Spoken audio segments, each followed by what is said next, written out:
Olá, hoje nós estamos aqui estreando o nosso podcast do programa Referencial e eu tenho a honra de receber nesse primeiro programa, duas pessoas, duas personalidades, duas pessoas muito queridas, homens de Deus, que é o Bispo Mário Porto. Gratidão. Seja muito bem-vindo. Muito obrigado, viu, Cineia? E tem também o pastor Rodrigo Mariano, que é da Igreja Videira também. E nós hoje vamos conversar um pouquinho aqui no nosso podcast sobre a liberdade religiosa. Até que ponto nós realmente temos essa liberdade? Ou até quando nós vamos ter essa liberdade aqui no Brasil? É um assunto que a gente traz à tona, em detrimento aí de tantas situações que a gente tem vivido nos últimos tempos, e não somente no Brasil, mas no mundo inteiro, E eu gostaria de começar esse bate-papo, ouvindo um pouquinho de vocês que são pastores e que estão diretamente ligados com essa questão de como exercer essa liberdade no púlpito da igreja, Então, fiquem à vontade para a gente conversar. Dizer que é uma honra recebê-lo aqui no Porto Estúdios, receber, conhecer hoje pessoalmente o pastor Rodrigo Costa Mariano, receber esse presente dele, que é um livro que ele está lançando. Daí você vai poder adquirir. Eu já gostei já do tema, A capa já enche a gente de vontade de ler, cheios para encher a casa. Pastor, que honra estarmos juntos aqui na Porto Estúdios. Amém, a honra é minha, obrigado ao Cineia, pastor Mário Porto, prazer conhecer o irmão também, E é sempre bom a gente compartilhar aquilo que está acontecendo, principalmente dentro da palavra, A igreja não está a par, Ela não pode ficar à margem daquilo que está acontecendo hoje no mundo, Até porque nós estamos aqui, É verdade. Verdade. E as estatísticas comprovam isso, Já são mais aí de 360 milhões de cristãos, que são fortemente aí perseguidos, discriminados por causa da sua fé. Esse dado é um dado que foi divulgado aí recentemente, pela ONG Portas Abertas, foi publicado em janeiro desse ano. E é um dado interessante que traz para a gente também uma certa preocupação, já que nós aqui no Brasil também já estamos sentindo um pouquinho dessa perseguição, vamos dizer assim. Não sei se dá para a gente colocar dessa forma, mas de certa forma não dá para negar. A Portas Abertas é uma instituição que trabalha exatamente nos países que sofrem com a intolerância religiosa, com o radicalismo religioso. Então, traz um grande serviço ao reino de Deus. O pastor é carioca, lá do Rio, e eu morei no Rio exatamente no período ainda da ditadura militar e no processo de redemocratização, desde 1974. Então, acompanhei toda aquela campanha das diretas já, a volta. E a gente acompanhou todo aquele processo do Figueiredo, que foi o último dos generais, em 79. O Figueiredo, ele chancela a lei da anistia, os brasileiros que estavam exilados voltam em outubro de 79 para o Brasil. Então, ali já foi um momento muito especial e a gente vai ter o Congresso trabalhando o movimento das diretas e aí eles vão escrever a nossa Carta Magna de 88. Então, o que está valendo é essa Carta Magna. E o artigo 5º vai falar exatamente, é uma cláusula pétrea. Esse é um direito nosso de expressão, de liberdade, de fé, de religiosa. É muito bom o Brasil continuar sendo um país laico. É um país de católicos, de evangélicos, de espíritas, e é muito bom que o governante governe para todos. Um grande estadista, ele governa para todos e dá esse direito a todos. Nós tivemos recentemente aqui em São Luís, novamente, um caso de intolerância religiosa, de irmãos que foram para a frente de um terreiro para se manifestar, fazer um culto. Então, é um grave erro que eles cometeram, porque a gente não pode... Nós não gostaríamos que os irmãos da Umbanda fossem para frente das nossas igrejas e atrapalhassem o nosso culto. Sem dúvida. A gente ficaria muito incomodado com isso. Então, o mesmo direito que os irmãos umbandistas têm, nós temos.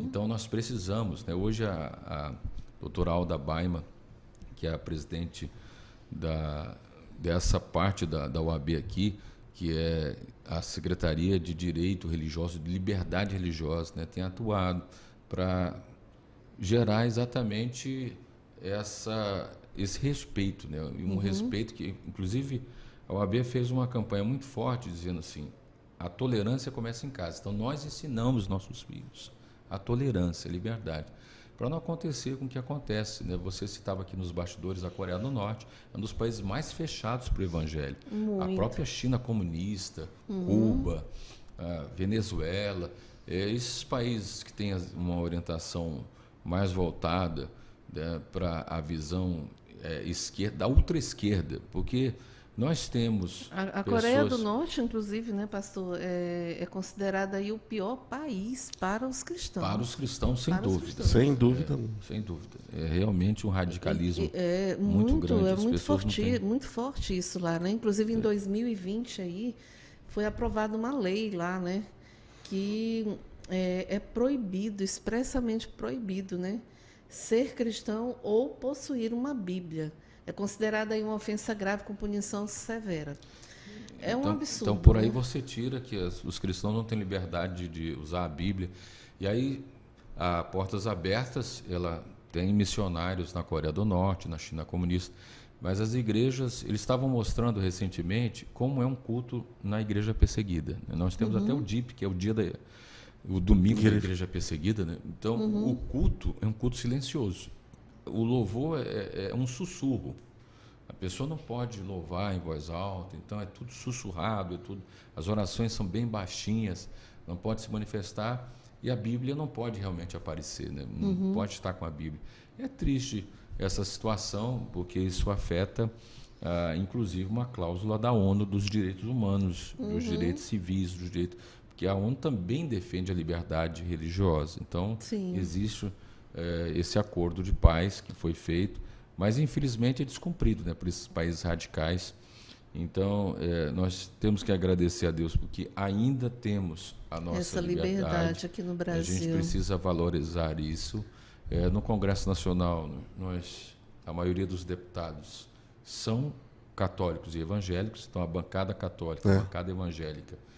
Me lembro uma vez que eu entrevistei o ex-presidente Sarney, ele falou, não, esse tipo de matéria não passa no Congresso, porque nós somos conservadores, nós somos a esmagadora maioria católicos e evangélicos, então é muito importante estarem irmanados nisso. Né? Não é o ecumenismo, mas é o respeito que cada um deve ter à sua religião, né? Isso é muito importante. Agora, a gente até se preocupa em relação a tantas mudanças que vêm acontecendo. Não só no mundo, mas aqui também no Brasil, né? Hoje, por exemplo, as igrejas evangélicas, elas crescem de uma forma bem acelerada, né? Aqui no Maranhão, acredito que no Maranhão, o estado do Maranhão, um grande número de evangélicos nós temos aqui, né? Eu não tenho esses dados especificamente. Você tem, pastor? Olha, São Luís é 35% da população. 35%, olha aí, 35% da população só na capital, né? Bastante gente. Agora, mais surpreendente mesmo é a cidade de São José de Ribamar, a cidade santuário. Eu digo porque eu estive recentemente com o prefeito, onde a Câmara de Vereadores aprovou o dia 31 de outubro, que é o dia da Reforma Protestante, como o dia do evangélico ribamarense. Então, foi muito interessante. Nesse dia vai ser ponto facultativo para que as pessoas possam... É um dia dedicado às ações sociais, ao evangelismo, e agora a Prefeitura vai estar patrocinando o evento com alguma atração evangélica de renome nacional. Iniciativas como essas são extremamente válidas, então, né? É uma iniciativa que você vê, a cidade de Santuário tem um padroeiro. Sim. E a Prefeitura, desde a gestão passada do Luiz Fernando, construiu a Praça da Bíblia, porque realmente os evangélicos não tinham de se reunir. Tinha a Praça da Matriz, ficava difícil fazer um evento ali na Praça da Matriz. Mas foi construída a Praça da Bíblia, vai passar agora por uma reforma total, uma requalificação. Então, eu achei muito interessante. E nesse dia, o prefeito entregou a chave da cidade para Cristo. E aí ele nos falou o seguinte, que hoje... Agora esse ano. Lá em Ribamar. Foi agora esse ano. Está mais ou menos com uns 2 meses essa reunião lá em Ribamar, né, com pastores das mais diversas denominações, né, o Conselho de Pastores da cidade. Como nós temos 3 igrejas lá em Ribamar, então a gente participou desse momento lá com ele. E o resultado, ele falou o seguinte, que hoje lá em Ribamar, 40% a 45% da cidade são de evangélicos, a grande maioria nas comunidades. Que benção. E 60% católico. Então é quase que igual o público, né? Evangélico, católico. E ele falou, olha, realmente hoje a gente tem no turismo religioso, muitos são pessoas que vêm de São Luís, de outras cidades, para as nossas missas aqui, mas realmente houve um crescimento exponencial dos evangélicos. E ele falou uma coisa que foi muito legal, que evangélicos católicos conseguem viver bem, viver em harmonia. Então, essa ética pastoral tem que partir de nós, principalmente dos evangélicos. Tem que partir essa ética, esse respeito. Eu, por exemplo, celebro muitos cultos ecumênicos, para culto de formatura, porque é o momento do respeito, o momento da gratidão. Então, sempre tem um momento de gentileza, onde o padre está ali, ele faz a parte dele, eu faço a minha. E aí, pastor, a gente até pode questionar, né? Por exemplo, essa questão de denominações, né? Quando se fala muito de ser cristão, o que é realmente ser cristão? É eu fazer parte de uma igreja evangélica ou eu ser de uma igreja católica? O que realmente é ser cristão, né? Eu só pegar um ganchinho aqui um pouco atrás, né? Em 2007 eu li um livro chamado O Homem do Céu, do irmão Yun, que foi extremamente perseguido na China, e a experiência dele é ano 2000, 99, 2000, e ele falando da igreja. Algumas igrejas se reuniam lá, subterrânea, você tinha que entrar tipo num carrinho de rolemã, deitado assim, porque não tem como você andar em pé, né? Então você entra deitado e quando chega no fundo você fica sentado, e dá para sentar.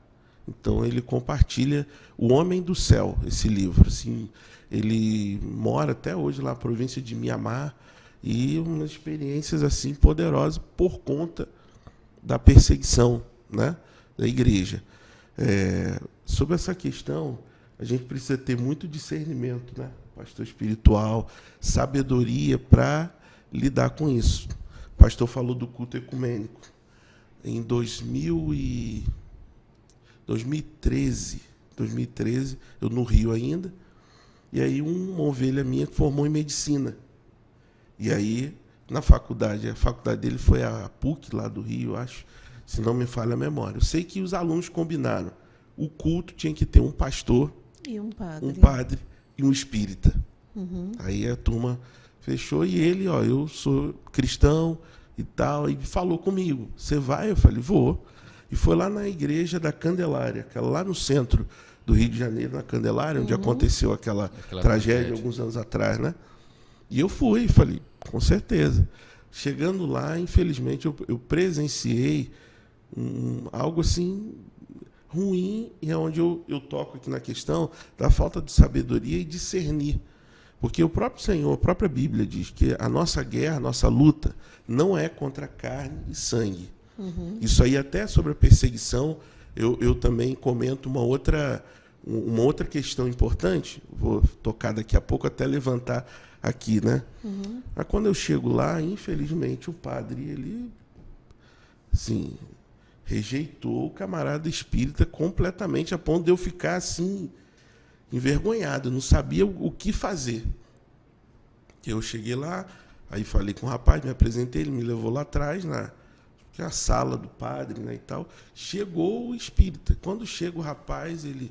Não, você senta ali, esse aqui é meu irmão, você senta para cá. Quando ele fez isso, irmãos, eu fiquei assim... Ele discriminou, né? Totalmente, não. Aí o rapaz deu um riso assim, aí o padre deu uma saída, aí eu fui no camarada.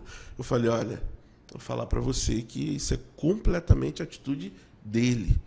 A minha atitude, a nossa atitude de cristão não é essa. Eu não estou de acordo com ele. Nós estamos na casa dele aqui, mas eu não estou de acordo. Ele, não, pastor, você pode ficar tranquilo. Eu penso que a base é justamente isso, é você ter ética, você ter respeito. Tem que ter. Por isso é outra questão essas situações. De discernir da sabedoria do alto, né? A Bíblia fala lá em Tiago, sabedoria do alto, ela é pacífica, é moderada, não é, né? Então eu vivi, o pastor falou desse caso aqui, de pegar a caixa, botar para frente. Não é isso que a palavra de Deus Não é nos assim. ensina. Você vê que o sábio Salomão, essa é uma frase dele, ele diz: quem ganha almas, sábio é.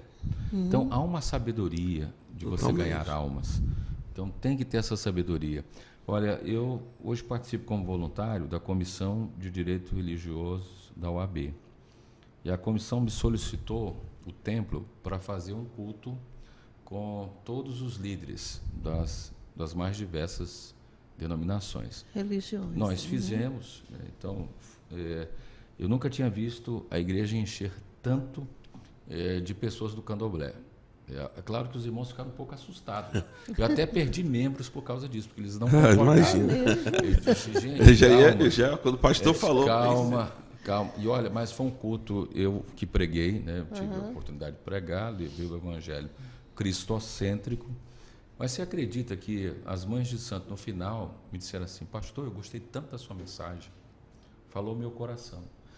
Aí, quando elas falaram isso, aí eu comecei a entender, olha só, né, Deus deu a oportunidade de um domingo à noite, essas pessoas virem, ouvirem o evangelho e agradecerem pela palavra, ou seja, a semente foi lançada. Pode ser que ali nós temos uma pessoa num processo de conversão. E tudo dentro de um respeito, dentro de um clima harmônico, né? Porque eu acho que hoje o que mais se fala é essa questão mesmo, né? De você E elas ficaram dessa admiradas. agressão, dessa... Elas ficaram admiradas exatamente isso. Elas estavam num templo evangélico. Elas foram acolhidas pela nossa diaconia com muita simpatia, com muito amor. Elas se sentiam, porque normalmente são discriminadas, né? Então você tem que pensar na alma, né? E aí você semeia o evangelho. Aí a gente lembra mais uma vez o apóstolo Paulo, né? Quando ele chega no Areópago, aquele panteão de deuses, e ele tem um insight de pregar no altar ao Deus desconhecido e fala sobre Jesus ali, né? Então a gente precisa saber entrar e saber sair. Olha, eu acho que até para isso, né, pastor, tem os limites da liberdade limites, religiosa, sem porque dúvida. você não pode... Eu estive na África, um casal de amigos maranhenses receberam um chamado para a África, Guiné-Bissau. E eles se qualificaram pela Cruz Vermelha Internacional, eles são enfermeiros da Cruz Vermelha Internacional. Isso aí foi muito importante. Olha, vocês acertaram em ser enfermeiros, entrar como enfermeiros, porque lá era uma cortina de resistência muçulmana radical. Os missionários que os antecederam... Até hoje Até hoje. Está só piorando lá. Eles não tiveram êxito. Por quê? Eles queriam bater de frente com o Islã, com os muçulmanos, e não é assim que você conquista. Aí o que os missionários fizeram? O comércio nas mãos dos muçulmanos e a saúde nas mãos deles. Então, quando eles chegaram, eles têm o apoio hoje da Associação Billy Graham, que manda as doações, tem uma outra associação, a Associação Charles Spurgeon, da Inglaterra, que manda medicamentos para eles, e a própria Cruz Vermelha Internacional.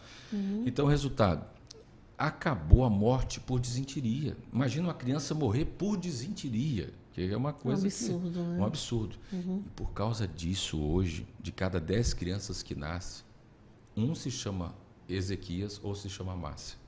Olha só. É um negócio tão curioso. E aí eu fui lá para levar a doação de um gerador de energia e para inaugurar um poço. Ele pediu, pastor, a gente precisa de água. Olha a sabedoria dele. No dia da inauguração, ele convidou o rei tribal, o régulo que eles chamam, e mais os sacerdotes muçulmanos, e entregou o poço nas mãos dele. Olha a sabedoria dele. E disse, é de vocês. E esse gerador de energia é nosso, é de vocês. Com esse gerador vai funcionar a escola, vai funcionar o posto de saúde e vai funcionar a igreja. O rei, o régulo, me recebeu e disse, olha, esses missionários mudaram a nossa comunidade. A mortalidade infantil praticamente hoje é 0 aqui, por causa deles. Então, coisas simples em outras culturas, em outras nações, então a mortalidade acabou. A vida chegou. Eu fico me perguntando, pastor Mário, se o evangelho faz tão bem, né? A nível mundial, por que tanta perseguição? Pois é, por isso que a gente tem que entrar com a sabedoria. Você vê, por que Gandhi não se converteu? Ele disse, eu admiro o Cristo de vocês, mas não os cristãos. Porque aqueles cristãos britânicos, na época, era uma luta para se libertar do Império Britânico, eles eram muito frios. Então, cristãos frios, indiferentes, dentro de uma bolha religiosa. Mas quando você realmente é um missionário, um apaixonado, você se coloca no lugar do outro, você evangeliza pelo amor, as atitudes de amor, de empatia. E foi o que faltou para a geração do Gandhi. Talvez a gente teria hoje, se Gandhi tivesse se convertido, ter um evangelista influenciador Por de isso multidões. os avivamentos vieram também para tirar essa frieza do povo, né? Do que eles tinham, que exatamente. mudou também, porque E realmente... foi na Europa, né? Exatamente. Alemanha, Inglaterra, os avivamentos com Joe Wesley, com o Charles Spurgeon, Dilthey Lee Mahmood nos Estados Unidos. Então, os grandes avivalistas, eles trouxeram essa paixão pelas almas, né? A gente, só voltando a essa questão, né, dessa questão da falta do respeito, de não saber como lidar com as diferenças, né? A gente pode citar assim duas situações aqui. Primeiro, que o evangélico é muito discriminado, porque sempre que há uma atitude equivocada como essa, por exemplo, que houve aqui recentemente, né, aqui na Sim. capital, sempre vem muito à tona, é muito divulgada, é muito falada, é muito espalhada, e aí fica aquela coisa, aquela imagem. Mas, por exemplo, a gente pode citar também, né, a falta de reverência, por exemplo, em relação à pessoa de Jesus nesses bailes de carnaval. Nós tivemos aí no último carnaval muitos Sim. exemplos disso. Mas as pessoas não Foi falam muito muito triste, disso. né? Então, quer dizer, a gente tem que saber dosar, porque se tem um exagero de um lado, tem também do outro. Porque né? você veja bem, o que é o discernimento espiritual, né? A Bíblia fala isso, até o dom de discernimento. É para você discernir aquilo que é do homem, aquilo que é de Deus e aquilo que é do diabo. Que existem coisas na vida da pessoa que não foi o diabo, não foi nem Deus, é ela que está fazendo. É a própria pessoa. Entendeu? Né? Tem coisas que não foi Deus nem o homem, é o diabo. Tem coisas que não é o diabo nem o homem, é Deus que está fazendo. Então, o discernimento espiritual, ele faz isso. O testemunho que o pastor Mário Porto falou do missionário. Discernimento espiritual, isso é vida de Deus. Isso é o evangelho funcionando. Você perguntou se é cristão, é isso daqui. É o evangelho. O evangelho vivo. Exatamente. De religião, Com certeza. Entendeu? Ele conquistou os Totalmente. muçulmanos. Imagina quanto deve ser difícil conquistar um muçulmano. Só que as atitudes dele, né, foram muito além das palavras. Porque foi o gesto. Imagina você inaugurar um poço e dizer, não, esse poço é nosso, é só dos evangélicos. Sim, imagina. Eu não Se sei. eles estavam lá primeiro, então o poço é deles. Olha, eu não sei se é essa igreja que o pastor Mário Porto está falando. Eu conheço um pastor americano chamado Jack Harris. Ele é até motoqueiro, motociclista, tem um grupo disso e tal, é missionário também. E eu estava num culto lá no Rio de Janeiro, na igreja do pastor Philip Murdoch, é um loirinho, igreja Ilan, Luz às Nações, e ele pregou e ele disse que num dos países a igreja alcançou a cidade por causa de um poço que abriu. Olha que coisa. Olha só. Ficou até conhecida como a igreja do Poço. Igreja do Fantástico. Poço. E ele pegou, uma foi essa do Poço e a outra ele falou na Nicarágua, né, que hoje também persegue, mas na ocasião o prédio da igreja era em frente a uma praça. Eles pediram autorização ao prefeito e tal para revitalizar a praça, a igreja. E eles foram, revitalizaram tudo, colocaram iluminação, Gente, limparam que coisa e fantástica. tal, limparam tudo que começou a acontecer. As pessoas voltaram a frequentar a praça que era em frente ao prédio da igreja. E aí eles faziam, às vezes, uns evangelismos, a igreja e tal, e foi ganhando as pessoas, e quem ia até para a praça, essa igreja que entrava. Ambos ficaram conhecidos como a igreja da praça, não tinha o nome da igreja, ele só era a igreja da praça e a igreja do poço. Isso é cristianismo. Pois é, aí a minha pergunta é de novo, sabe? Por que a perseguição? Por que essa perseguição? Eu vou te falar Se isso faz tão bem. Eu creio que a igreja ela exerce um papel fundamental no caráter, no desenvolvimento do caráter. O que a gente tem que evitar, né? pastor Sérgio, concordar comigo, é o extremismo. O extremismo, o fanatismo religioso. Nós tivemos, por exemplo, os extremos, tudo é perigoso. A extrema esquerda e a extrema direita. Sim. A polarização política. Fomentaram ódio dos dois lados. Exatamente. Né? Então, mas se você colocasse a ética em primeiro lugar, o respeito, não aconteceria isso. Né? Então, infelizmente, fomentaram o ódio. Era preciso... Para mim, um estadista é aquele que une uma nação pelo respeito, pela ética. Então, não é chegar e dizer assim, toda esquerda está errada, toda direita está errada. Não é assim. Existem pessoas boas na esquerda, pessoas direitas, e existem pessoas boas na direita, na esquerda, enfim. São todos brasileiros. Virou uma guerra, quase que virou uma guerra civil, né? Mas virou uma guerra nas redes sociais, de teve gente que saiu de famílias igrejas, que se separaram, né? Porque perdemos não pessoas na igreja. Perdemos pessoas que... A nossa igreja... Eu mesmo perdi pessoas. Eu perdi, inclusive eu preguei. Em toda a videira nós pregamos uma mensagem, lembrávamos da mulher de Ló. Sim. Porque eu disse aos pastores, falei, irmãos, não se embriague com isso, porque o nosso reino não é daqui. E eu disse numa reunião, até numa aula do seminário nosso, na igreja, na videira, eu falei, olha, se Deus quiser que o atual presidente, né, o presidente Lula comentou, se Deus quiser, não tem ninguém que possa impedir. Eu falei isso, teve gente que ficou furiosa comigo, me chamou de covarde, me chamou porque já tinha tomado partido de A ou B. Essa que é a questão, nós não podemos perder a visão espiritual das coisas, essa porque é a nós vivemos no mundo Agora, natural. na opinião plural, mundo natural. plural. Nós vivemos no mundo natural, mas nós temos que ter a visão espiritual. Sim. Não ser fanático. Vocês estão entendendo? A Bíblia fala lá no livro de Reis que Eliseu frustrou os planos do rei da Síria, que era uma emboscada. E aí eles foram para a emboscada, não aconteceu nada, não pegou Israel. Ele falou, tem alguém aqui no nosso exército que está falando, está caguetando. E levantou um soldado lá e falou, não, rei, porque em Israel tem um profeta que Deus fala com ele, lá na câmara dele de dormir, ele fala os projetos. Onde é que está esse camarada? Ele estava lá em Dotã, e ele mandou o rei da Síria vários cavalos. Quando o moço do homem de Deus acordou, abriu a janela, dá aquele grito. E ele acorda Eliseu, a casa está cercada. Eliseu faz uma oração. Eu te peço, Senhor, que lhe abras os olhos para que veja. Quando eles vão ver, fantástico um exército imensurável. Entende o que eu estou falando? De ter a visão espiritual, e Paulo vai dizer que o homem espiritual, ele discerne todas as coisas direita, esquerda, o momento, mas o homem natural, ele não discerne. Aí a sua pergunta, por que a perseguição? A própria palavra de Deus, o Senhor falou que isso ia acontecer. Jesus falou, se me perseguiram, vão perseguir. Mas hoje, no século XXI que nós vivemos, irmãos, dentro das igrejas, da videira, batista, das igrejas, não existem muitas pessoas que são convertidas, que nasceram de novo. Você falou que tem crescido realmente, mas a questão é, quem está lá dentro nasceu de novo?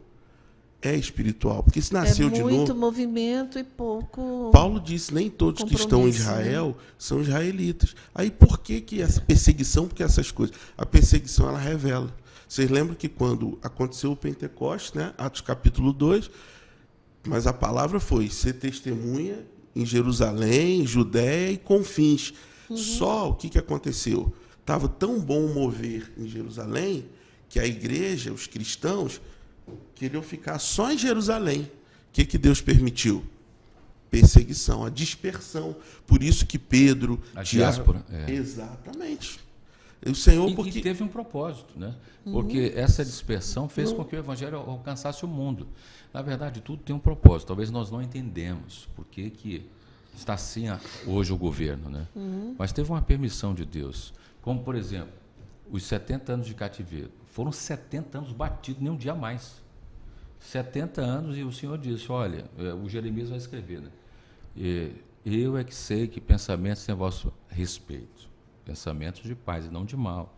Ou seja, esse cativeiro vai acabar. O contexto é esse. Né? E ele falava isso, desculpa te cortar, pastor, ele falava isso porque, na ocasião, os profetas que profetizavam que o povo queria ouvir. O que o povo queria ouvir? O cativeiro não vai demorar, vai ser rápido. Mas Jeremias levantava, não, vai demorar. O Senhor manda casar aí dentro, construir casa. Anos. Eu é que sei que pensamento. Mas os outros diziam, não vai demorar. E aí ele sofreu perseguição. E às vezes é o que acontece, as pessoas querem ouvir coisas, só palavras, que aí a gente vai lembrar. Eu tive recentemente um podcast aqui sobre a positividade tóxica. O que é a positividade tóxica? É quando você começa a não preparar a pessoa para a vida real, como ela é, no preto no branco. como Jesus coloca, né? Jesus é maravilhoso quando ele diz assim, ó, no mundo, gente, vocês vão ter aflições. Você vê, essa é uma positividade pedagógica. Vocês vão ter aflições, mas tem de bom ânimo. Eu venci. Então é muito importante a gente mostrar para as pessoas, tem aflições, tem lutas, se preparem. A nossa geração precisa preparar a geração dos nossos filhos para enfrentarem suas frustrações, seus medos. A gente não pode maquiar, a vida é difícil, ela tem seus desafios. Se você não prepara o seu filho, se você quer só super proteger o seu filho, ele nunca vai amadurecer, nunca vai crescer. Né? Nós somos aquela geração do quichute, da conga, a geração de pegar um desbotado. Né? É verdade. A gente pegou tudo isso. Então Verdade. a gente aprendia na luta, a gente estava vindo da ditadura, da redemocratização. Aí veio o plano cruzado, aquelas lutas, né, do Sarney no governo. A gente passou por tudo isso, né? Crise financeira, econômica, espiritual. E hoje a gente vive essa crise que é ainda também reflexo de uma crise política e do radicalismo. O que a gente tem que Eu acho que o Brasil nunca viveu, né, Pastor Mário, esse momento como viveu nesses últimos tempos, né? Uma crise política, uma crise religiosa. E um despertamento dentro das próprias igrejas. É verdade. Tanto na católica como na evangélica, eu vou colocar essas duas, porque são as duas maiores, né? Mas, assim, dentro desse contexto, a gente consegue ver e observar como as pessoas se revelaram. Toda crise... É verdade. Perdão, pois pastor, não, pode. novamente. Toda crise, ela revela Isso. a pessoas. Né? Toda crise, todo momento novo revela os dois lados. Eu lembro quando eu estava na faculdade de Direito, eu ouvi uma ilustração que eu nunca mais esqueci, chamado O Anel de Giges. Giges era um homem, não sei se o pastor já ouviu essa... Não. Giges, ele morava numa cidade e ele era tido como o camarada mais honesto da cidade. Honesto, gente correta. Falava em, assim, justiça, ser correto, pensavam nesse camarada. Ele era pastor de ovelha. Um dia ele foi levar as ovelhas para o campo, né? Tá lá, ele olhou de longe, viu um negócio no chão brilhar. Quando ele chegou perto, ele viu que era um anel. Aí ele puxou o anel assim e veio uma mão junta. Tinha um corpo enterrado ali. E aí ele ficou assim, mas tirou o anel. E aí ficou olhando o anel, ele foi, botou o anel no dedo, ele ficou invisível. Tirou o anel, voltou a ficar visível. Aí ele botou de novo, tal, deixou as ovelhas lá, voltou para a cidade. Quando ele está para entrar na cidade, ele olhou o portal da cidade assim, botou o anel, ficou invisível. E a história diz que em uma semana ele dormiu com todas as mulheres da cidade, roubou todo o dinheiro, fez um monte de coisa. Então, assim, ele era justo, ele era correto, porque às vezes o que acontece? A pessoa, ela não rouba porque eu tenho medo da punição. Se, por exemplo, perguntasse, aí uma professora que contou isso, né? Eu não lembro a matéria, se é introdução, estudo do direito, alguma coisa assim, ela disse, se você pudesse roubar todo o dinheiro, a quantia que você quisesse, e a polícia não fosse atrás de você, Ministério Público, ninguém fosse, e aí você ia roubar? Entende? Então, mas muitas pessoas, a graça de Deus é para quem, Alciné? A graça de Deus é para quem não merece. A graça de Deus é para o Zaqueu, que estava lá na árvore, uma multidão. Mulher samaritana. Samaritana, a mulher do adultério. A graça de Deus é para quem não merece.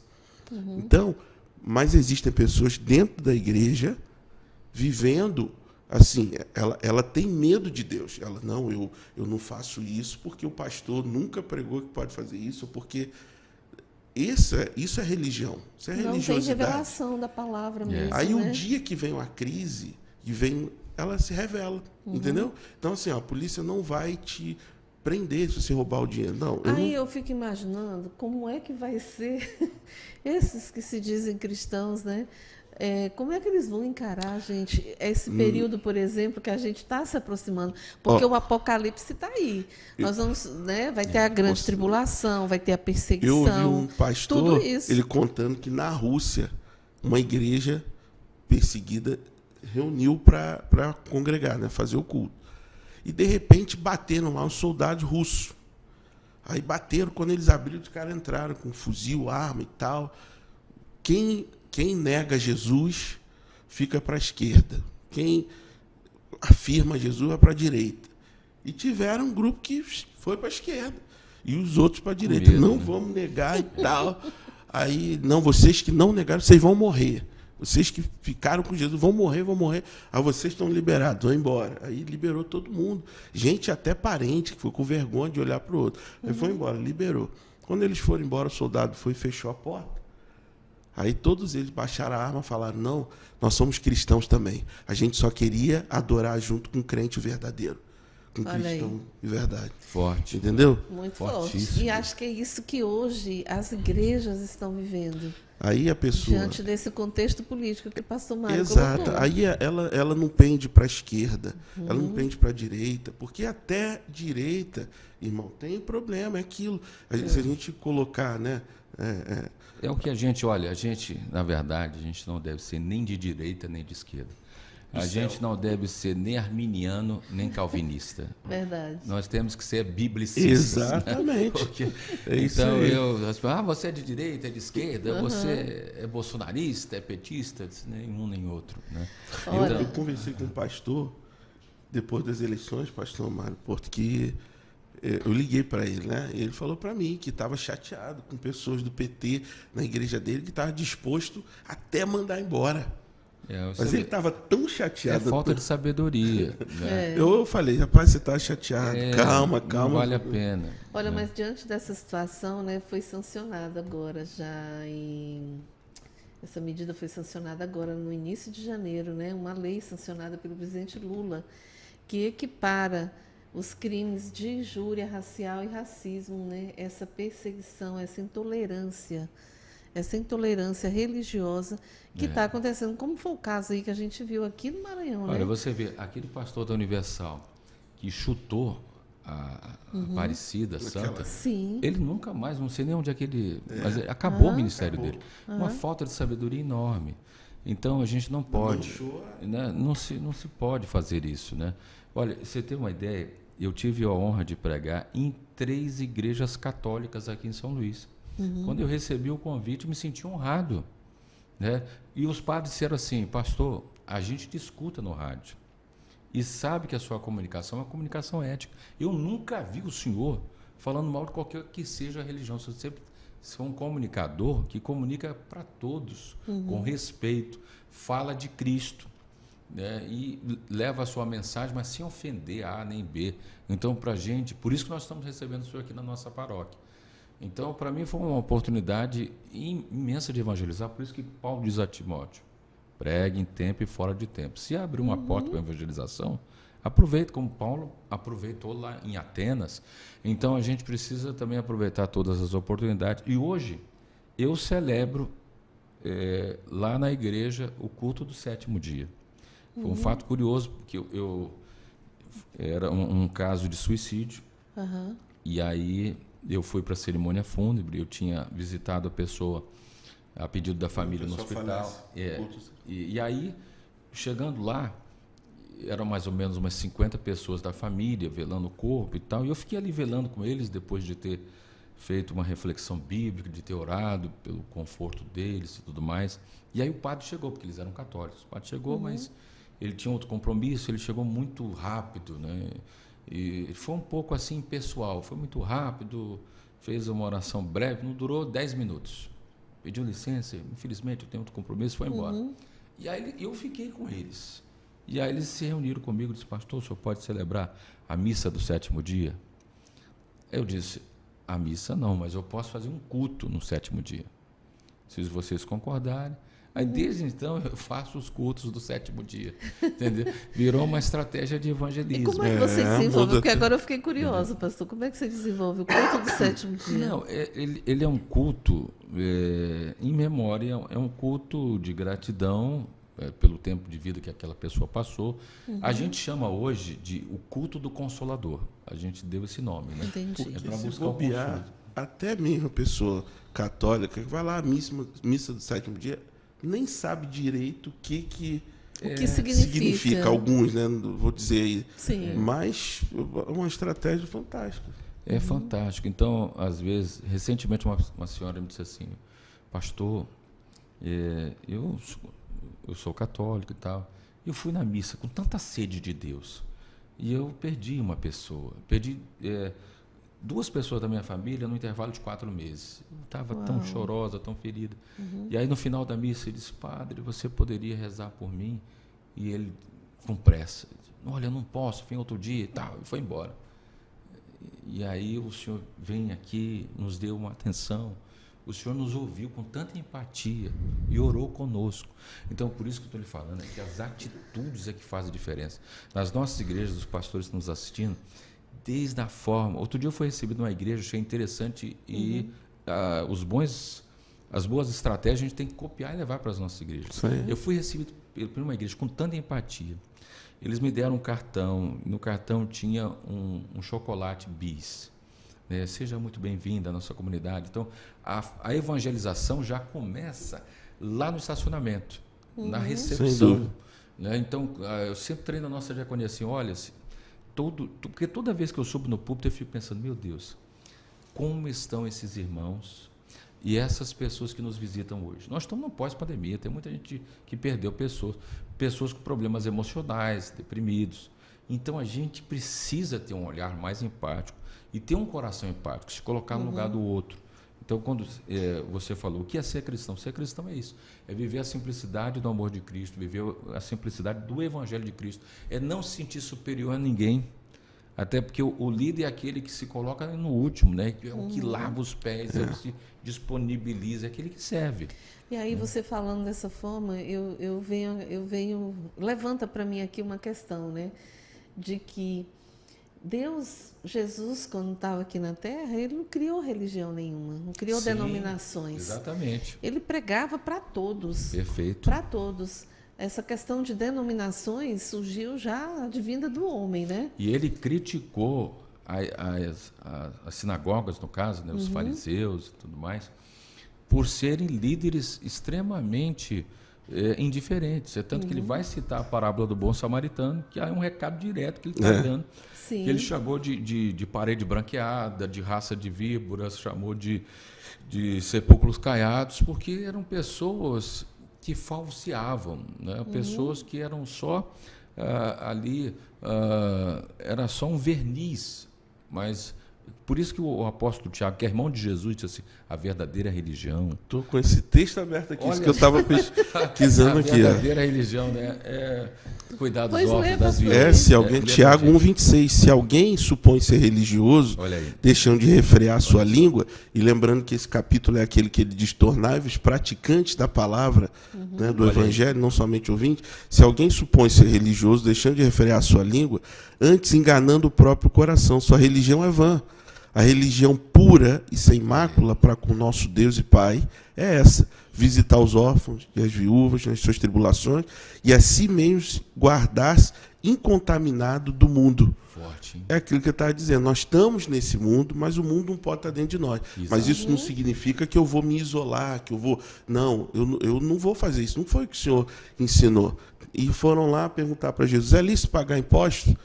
Se Jesus quisesse dar um ensinamento errado, não paga imposto. Ele virou e disse, ele pagou. Quem que é e sempre foi assim, que tentavam pegar Jesus. Ele sempre mostrou que não é você sair do mundo, mas é a nossa luz, assim brilhe a vossa luz diante dos homens, para que vejam as vossas boas obras e glorifiquem o Pai. É como a garça que você vê no mangue, né? O mangue está tudo sujo de lama e a garça se mantém ali com na sua pelagem branca, né? Sem se contaminar com os mangues. É um contraste. É um contraste. Então, a gente precisa manter puro o nosso caminho e tentar viver. A coisa que eu mais admiro num servo de Deus, especialmente no pastor, é a simplicidade. O pastor precisa ter simplicidade. Ele tem que esquecer o cargo. Ele tem que ser capaz. Olha, hoje eu tenho 3 autistas que frequentam o culto. E um deles, todo domingo, ele sobe no púlpito. E eu disse para os pais, deixa ele aí. Ele ama ficar aqui. Né? Porque tem pastor que talvez já ficaria zangado, né? Você está tirando a atenção e tal. Mas a criança, ela gosta de ir para o púlpito. E ela fica lá, ela se sente bem. Ela se sente feliz. E aí ele fala assim com o meu cara, meu pastor Mário Porto. né? E eu disse, você é meu amigãozão, eu faço um coraçãozinho para ele. E então, a capacidade de você prestar atenção nas crianças, nos idosos. Quantos idosos não se sentem esquecidos, desvalorizados? Então, eu acho que a igreja ela é missionária e cidadã. Né? Então, ela tem uma cidadania.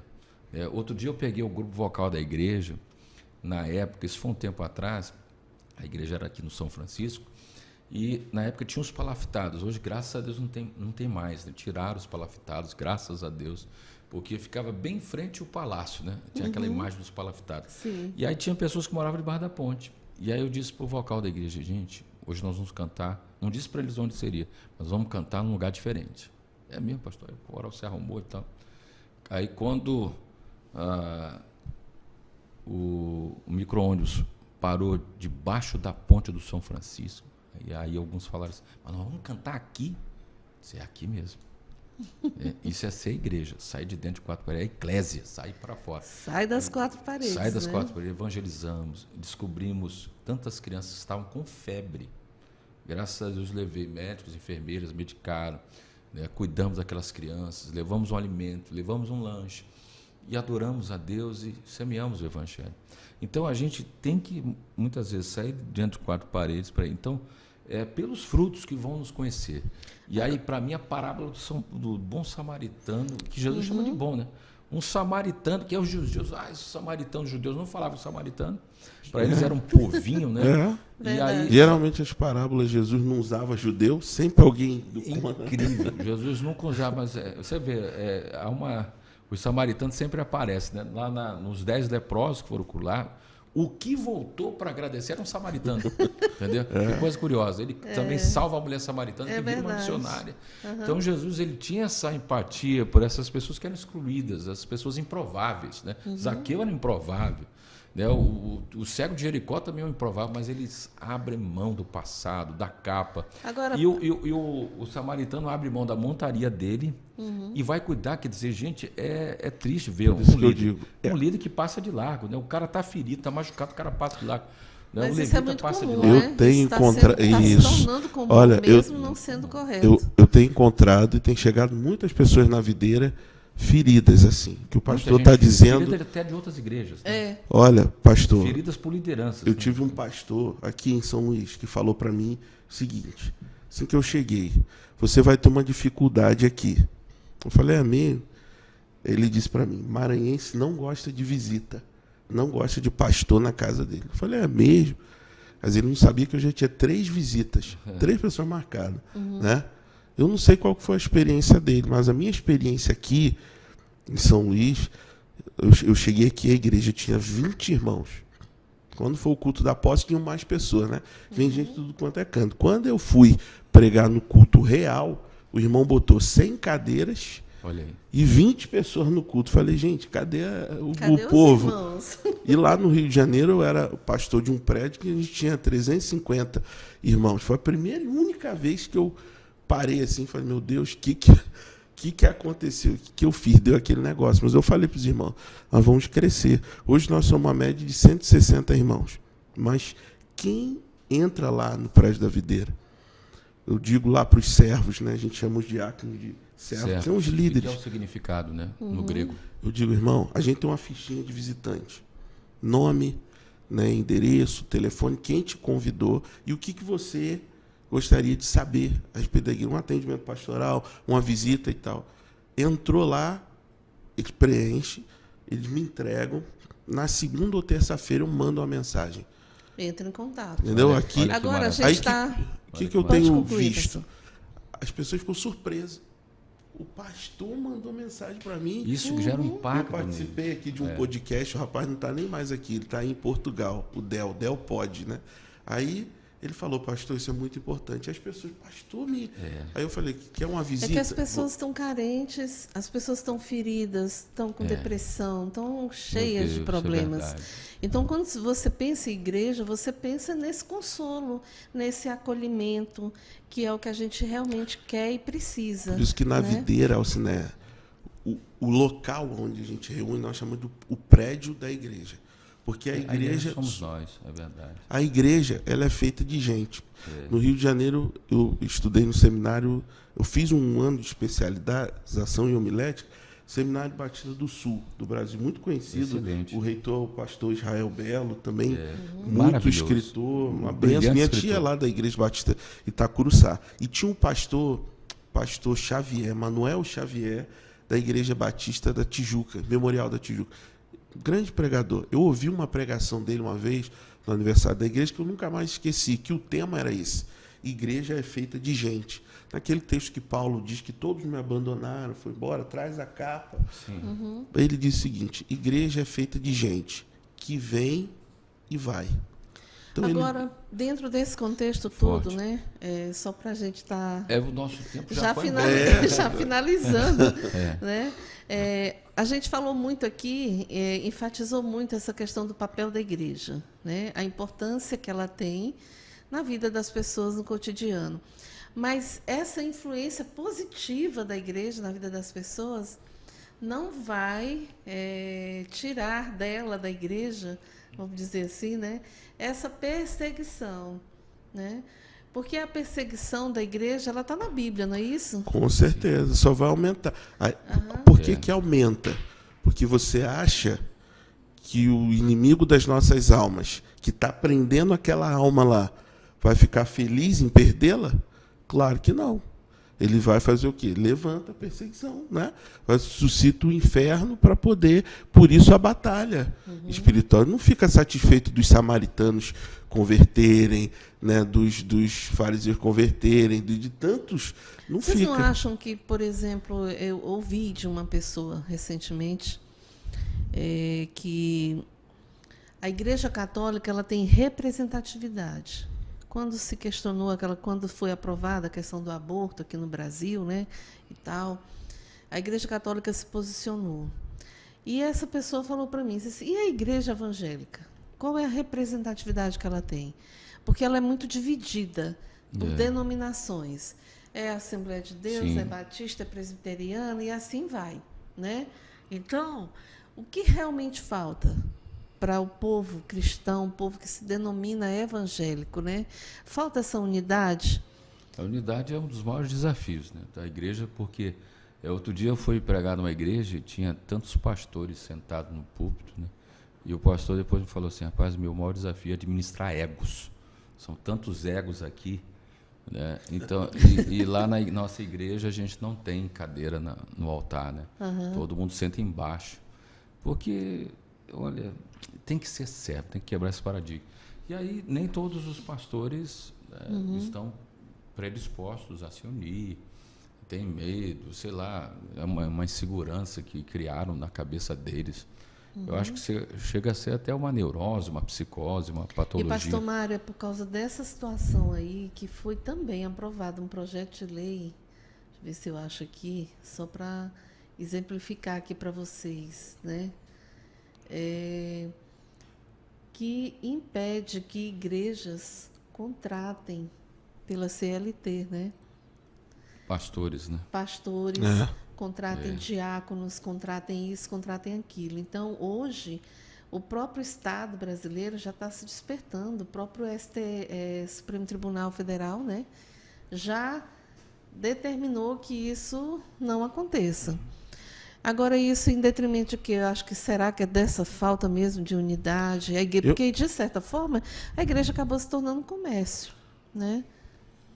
Infelizmente, não era para ser assim. Aí você vê. Algumas igrejas são empresas, né? Infelizmente. Aí você vê, isso daí acontece na igreja, acontece...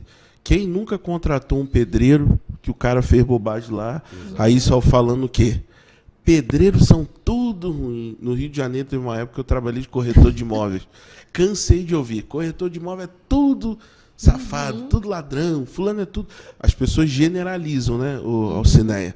Então, existem as igrejas sérias. O que nos une não é a placa da igreja. O que nos une é a palavra de Deus. A Bíblia diz que quando o anjo apareceu a Maria, falou, salve, favorecida, agraciada, e ela diz, não, está aqui a serva do Senhor, né, falando que ela ia ficar grávida de Jesus. Isabel, já estava grávida de 6 meses de João Batista. E aí o anjo falou para Maria. Ela automaticamente sai da casa dela, vai lá onde Isabel está. Quando ela chega, deve ter chamado Isabel, Isabel já vem falando para ela o quê? Salve agraciada. Então ela falou que ela está grávida. E ela, ué, como você sabe? Porque quando João Batista já estava de 6 meses no ventre dela. Quando ouviu, ela diz que o menino ouviu a voz, ele tremeu no ventre. Houve um testificar, uma testificação. Então, quando eu escuto o pastor Mário Porto falando da igreja dele, da pregação, da atitude, da prática, o meu espírito une o dele, porque né? é o que a gente prega, é o que a palavra de Deus diz. Que a gente quer viver. Exatamente. Até porque o Brasil, gente, é o país onde há aí com mais cristãos, são 185 milhões de aí cristãos, só perde aí para os Estados Unidos. Essa né? diversidade, essas coisas todas já estava escrito. E num momento certo, que o Senhor é que sabe, vai separar, como a Bíblia diz, vai separar o joio do trigo, entendeu? Importa, o Senhor falou, importa que os escândalos venham. Agora, ai de quem vier o escândalo. Por meio de quem, porque né? é o que eu digo, nós falamos na nossa igreja, as ovelhas não são minhas, não são do pastor Aloysio, as ovelhas são do Senhor. Ele é o supremo pastor, entendeu? É muito sério a gente lidar com as coisas de Deus, com aquela prática. A Bíblia fala de Finéias, né? O zelo de Finéias. Quando o povo de Israel se contaminou, ele viu um israelita entrar com uma midianita, se eu não me engano, na tenda. Ele foi lá, pegou a lança e cravou. Devia estar lá o cara por cima da mulher, a mulher por cima dele. Eu sei que ele matou os dois. Olha só, ele matou. Mas Deus virou, falou do zelo dele. Por causa do zelo de Finéias, o negócio cessou. Então vai chegar um momento que realmente vai haver essa separação, porque divisão não é de Deus, mas separação é, porque Abraão falou para Ló, Ló, te tirei de lá de Sodoma e tal, mas escolhe aí, se eu for para a direita, eu vou para a esquerda. Né? Hoje eu entendo, pastor, a gente deve caminhar com pessoas que estejam alinhadas, né? com mais afinidade com a nossa visão, porque realmente existem igrejas e igrejas, as neopentecostais. A gente vê tanta loucura que acontece, né, desses pseudos ungidões, essas coisas, né, que não tem nada a ver com as muita gente ainda escrituras. usando esse discurso, usando a religião para esse discurso, É por isso que justificar esse discurso aí de ódio. de ódio também. Né? Por isso que a gente tem que estar próximo de pessoas, de cristãos equilibrados, de cristãos que estejam caminhando mais assim, mais O próximo daquilo segredo, que a gente pastor pensa. Mário, é realmente estar pautado na palavra, né? É ser um biblicista. Exatamente. Porque como que Jesus venceu? Exatamente. Como que Jesus venceu lá, né, em Mateus 4 com a palavra? Está escrito, porque Satanás veio com a Bíblia para ele. O diabo conhece a Bíblia, entendeu? E não basta só conhecer, né? Tem que viver. Aí é a prática que o pastor estava falando. É a Né? prática. Que aí o que acontece? É o Encontros Irmãos da Comunidade Vida, né? Isso. Encontros Irmãos da Comunidade Vida, Encontros da Videira. Poxa, irmão, trabalha às vezes no mesmo departamento, você diz, aquele é cristão, aquele é servo do Senhor. Em Atos diz, né? Aqueles que transtornaram o mundo chegaram até nós. Porque ser cristão é ser seguidor de Cristo. Entendeu? Uma ilustração que eu ouvi uma vez, a menina tocaram a campanha da casa, ela foi lá atender. Aí um moço falou assim, seu pai está aí? Ela falou, tá sim. Só um momento. Aí foi lá atrás, ele falou, papai, tem um senhor lá na porta querendo falar com o senhor. Ele falou, quem é, minha filha? Você perguntou o nome? Ela, não perguntei o nome não, papai, não sei quem é. Mas ele é muito parecido com Jesus. Essa que é a questão, entendeu? Parecido com Jesus, é parecido com Cristo. Parecido com Cristo, está falando a palavra. E aí há essa testificação, né, disso daí. É verdade. Bom, conversei aqui nesse nosso podcast referencial, né, com o pastor Mário Porto, bispo Mário Porto. Uma honra. E também com o pastor Rodrigo Mariano. Amém. Falamos aí sobre a liberdade religiosa e fomos até mais a fundo, né, com Foi outras muito mais, questões foi aqui. muito mais. Né? E eu quero agradecer a participação Gratidão. de vocês. É uma honra poder estar aqui conversando nossa. com dois grandes homens de Eu Deus. adorei um podcast histórico. Vamos replicar nas nossas igrejas, né? E conhecer pessoalmente o pastor Rodrigo Mariano. É um pastor que a gente quer caminhar perto, né? A gente não quer separar. Que honra vir do pastor. Exatamente pela afinidade que a gente teve, porque a gente vai conhecendo uma pessoa pela forma como ela pensa, como ela... É verdade. Aí a gente vai vendo, opa, eu penso também nesse caminho. É verdade. Isso é muito bom. Verdade. Para mim é uma honra também estar aqui, conhecer o pastor, né, pessoalmente. É sempre bom a gente falar da palavra de Deus e dentro do contexto do mundo hoje, né, do que está acontecendo. Né, nós estamos aqui, um dia desse eu estava falando lá na igreja, que a igreja bíblica, ou biblicista, né, como o pastor falou, ela que impede o inferno de avançar hoje. É verdade. Nós somos o problema para o inferno. É verdade. E depois eu quero, no outro podcast, a gente vai falar um pouquinho também sobre esse Evangelho da Graça, né? Opa! Aleluia. Mas quero agradecer também, né, pastor Rodrigo, pelo livro, né, por esse presente aqui que foi dado a mim, ao pastor Mário Porto. Maravilhoso. E vou ler com todo carinho, certamente Amém. vai estar abençoando vidas aí. É um tema perfeito, né, pastor Mário? Verdade. Cheios para encher a casa. Atos 4:31, né? Diz que eles, Muito tendo bom. orado, tremeu o lugar, todos foram cheios, aí eles foram pregar com intrepidez. Entendeu? Então, verdade. o Senhor Glória sempre a Deus. enche. Né? E agradecer bênção. também ao pastor Mário Porto, né? Porque nós estamos aqui gravando o nosso podcast, Graças né? a Direto Deus. aqui dos estúdios Da Porto. Porto Estúdios. Porto Estúdios. E aí a gente, se Deus quiser, a gente vai continuar com esse trabalho. E é isso, a gente agradece e torce para que você esteja sendo abençoado. Amém. Abençoada através dessas entrevistas, desses bate-papos que nós vamos estar realizando sempre aqui, né, através do nosso podcast. Então, muito obrigada. Valeu demais. Obrigado, valeu.